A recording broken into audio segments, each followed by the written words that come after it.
ఒక పేపర్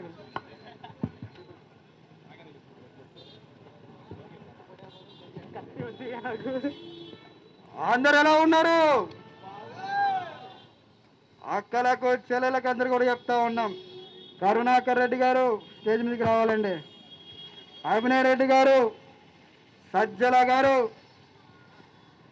మీరేం చేస్తారో నాకు తెలీదు. మెగా డిఎస్సిని వెంటనే ఆపిచ్చే ప్రయత్నం చేయాలి. అన్నా నువ్వేం భయపడకన్నా, మొత్తం మేము చూసుకుంటాం. అలాగే కోర్టుకి వెళ్తారో తెలీదు, ఇంకెక్కడికైనా వెళ్తారు. మెగా డిఎస్సి ఆగిపోవాలి. అన్నా డిఎస్సి మీద 100 కాదు 200 కేసులైనా వేసి ఎలా అయినా ఈ డిఎస్సి జరగకుండా తప్పగా చూసే బాధ్యత మా గంజాయి బ్యాచ్ అన్నా. మీరు ప్రశాంతంగా బెంగళూరులో వెళ్ళి పబ్జి ఆడుకోండి అన్నా. ఖచ్చితంగా చెప్తా ఉన్నాం. మెగా డిఎస్సిని ఆపినప్పుడే తరువాత ప్రభుత్వం మాదనని చెప్తా ఉన్నా. ధన్యవాదాలు. జై జగన్, గంజా జగన్. హలో లాయర్ గారు, చెప్పండి. డిఎస్సి ఆగిపోతుందని నమ్మిన జగన్ ప్రశాంతంగా నిద్రలోకి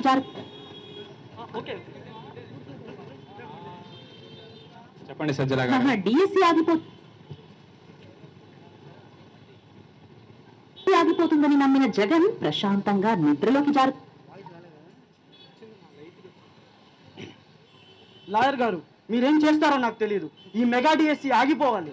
ఏం కేసు వేస్తారో నాకు తెలియదు. ఇద్దండి, ఎన్ని సూట్ కేసులు కావాలంటే అన్ని తీసుకోండి. కేసు మాత్రం మనమే గెలవాలి. సజ్జల గారు ఇట్స్ ఓకే సజ్జల గారు, డిఎస్సీనే కదా ఆపేద్దాం, ఏముందిలే. ఆపేసామంటే ఇలాంటివి 6 పంపిస్తాం. వెళ్ళి ముందు ఆ పని చూడండి. అలాగే సజ్జల గారు.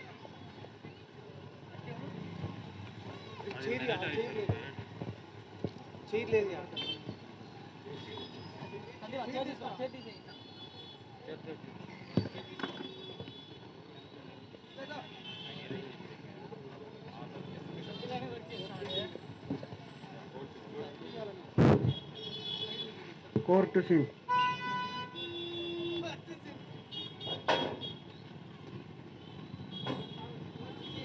జడ్జి గారు ఫైల్.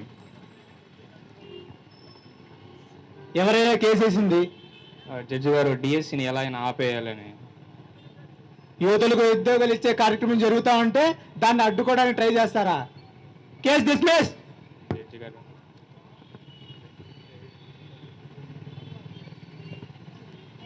కోర్టు నుంచి వరుసగా మొట్టికాయలు పడటంతో వైసీపీ నేతలు వెనక్కి తగ్గి వెళ్లిపోయారు.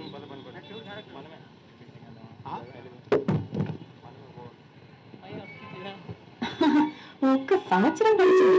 జగన్ గారు మాత్రం ఇంకా తన ప్రపంచంలోనే ఉన్నారు.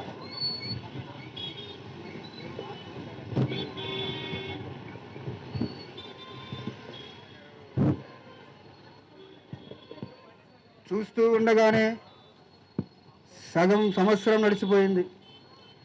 ఇంకా చూస్తూ ఉంటే ఇంకా సంవత్సరం కూడా గడిచిపోతూ ఉంది. అభినయ్ రెడ్డి, కరుణాకర్ రెడ్డి రావాలి. రాష్ట్రంలో విశేషాలేంటి, రాష్ట్రంలో జరుగుతున్న పరిస్థితులు ఏంటి ఒక్కసారి నాకు వివరించండి. అన్న, రాష్ట్రంలో రోజు రోజుకి పెట్టుబడులు వస్తున్నాయన్న, అభివృద్ధి జరుగుతుంది.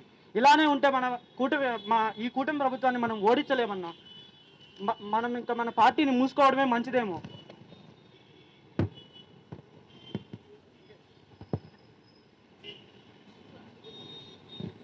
కూటమి ప్రభుత్వం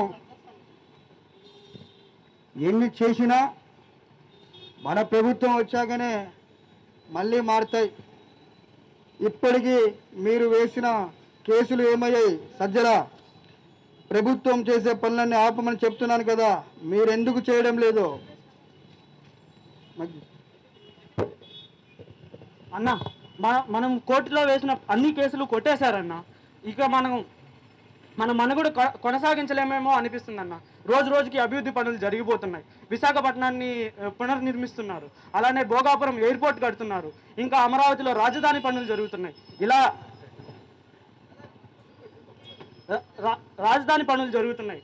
ఇంకా పాఠశాలను మారుస్తున్నారు, క్రీడలను అభివృద్ధి చేస్తున్నారు, పరిశ్రమలు తీసుకొస్తున్నారు. ఇలా పోతే మనకెవరు ఓటేసే వాళ్ళు ఉండరన్న. రైతుల నుంచి మహిళలు అందరూ వాళ్ళకే ఓటేస్తారన్న. ఇంకా మీరేమో మీ పార్టీకి మీరు పబ్జి ఆడుకుంటూ బెంగళూరులో ఉంటున్నారు. నేను పబ్జి ఆడతాను, క్యాండీ క్రష్ ఆడతాను, అవన్నీ సీఎం భవన్లో చూసుకుందాం. కరుణాకర్ రెడ్డి గారు, మీరు టీడీఆర్ భవనంలో చేసినటువంటి మోసాలు మాకు తెలుసు, బాగా డబ్బు సంపాదించారు. ఈసారి పార్టీకి కొత్త తరం తీసుకురావాలనుకుంటా ఉన్నాను. ఇప్పుడు పార్టీ కష్టాల్లో ఉంది, ఆడుకోవడానికి మీ వంతు సాయం మీరు చేయాలి. మీరు దోచిపెట్టిన సొమ్మునంతా వైసీపీ ప్రభుత్వానికి ఇచ్చేయాలి. ఏమంటారు కరుణాకర్ రెడ్డి గారు? తిరుపతిలో ఉన్నంత సొమ్ము అంతా మేమే దోచుకున్నామన్నా.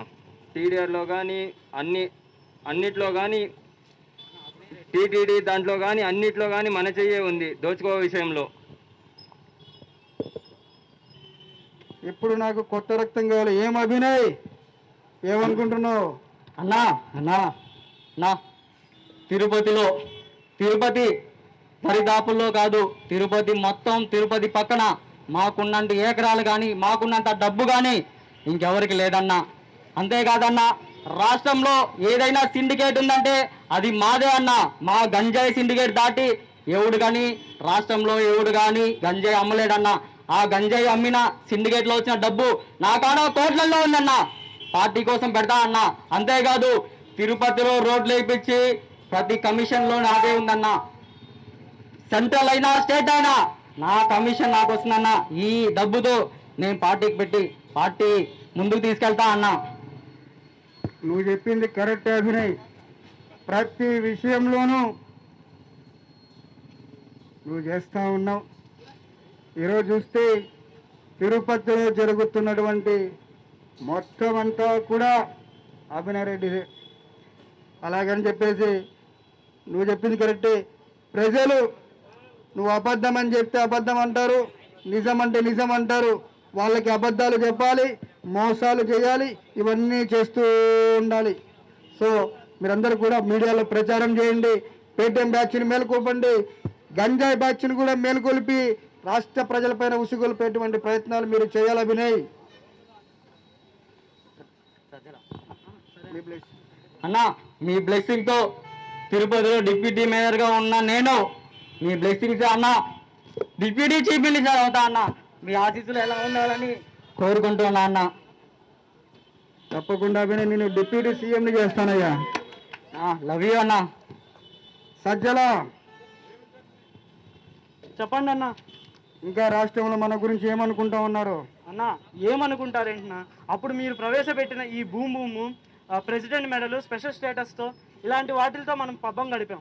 ఇప్పుడు మద్యం పాలసీలో మార్పులు తీసుకొచ్చారు. P4 పథకాన్ని తీసుకొచ్చి పేదల్ని అభివృద్ధి చేయాలని చూస్తున్నారు. మహిళలకి డ్వాక్రా రుణాలు ఇస్తున్నారు.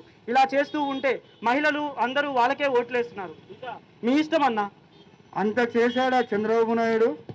ఏ అభినయ్, నీ గంజాయి బ్యాచ్ ఏమైంది? గంజాయి బ్యాచ్ తెలీదా?